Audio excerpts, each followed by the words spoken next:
came to Atlanta University after graduating from the University of Cincinnati, which is a large, predominantly white institution, and I had wanted to experience the HBCU experience and have that be part of my repertoire. And so I said, well, I'm going to apply to a number of universities, and I'd been to Atlanta a number of times, so I knew about AU and the reputation. Initially, I had come for the reasons a lot of people come to Atlanta, which is to party and those kinds of things. I stayed in Ware Hall, which is the complex there that's empty now. But it wasn't empty then. Yeah, it was very lively. It was co-ed even back then. The campus was quite a bit different at that time, and but in good ways, yeah, and certainly in good ways now. We didn't have shuttle buses that are running around now. We had none of that.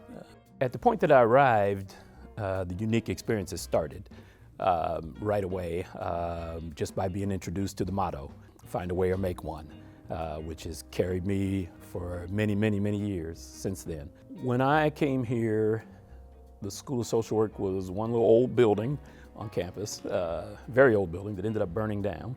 And I think at that particular time, about 70% of African Americans with a master's degree in social work received them from AU. So it was a very prestigious school. The rapport that I was able to establish with professors in the School of Social Work, they handed papers back to you if they weren't of A level. They didn't want to see even a B. You know, that wasn't good enough. So you got your paper back and they do some more research, do some more, work on that until it's an A. And that stuck with me too over the years as far as what it takes to achieve and what it takes to reach for excellence.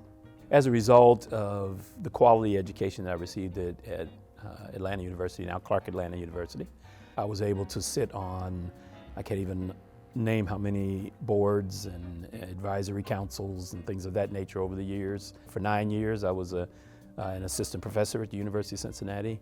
Had not planned to do anything like that, but got into a position as a social work supervisor for 50 some odd social workers at the hospital.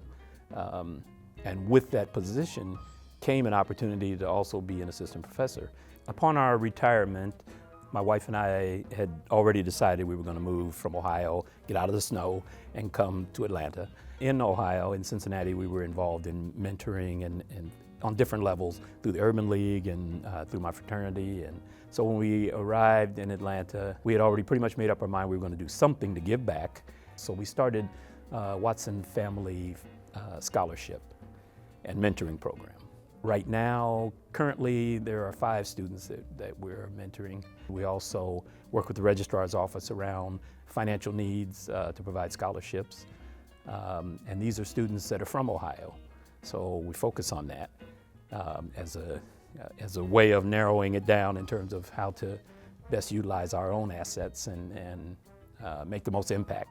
If you want to give back and you have that in your heart, you can do that. And I think that for myself and my wife, and I'd be remiss if I didn't say we'll be married 40 years in 2 months. So we've done lots of things together over the years. And so it's not difficult at all to give back if that's in your heart and that's what you want to do. And what better place to give back than here.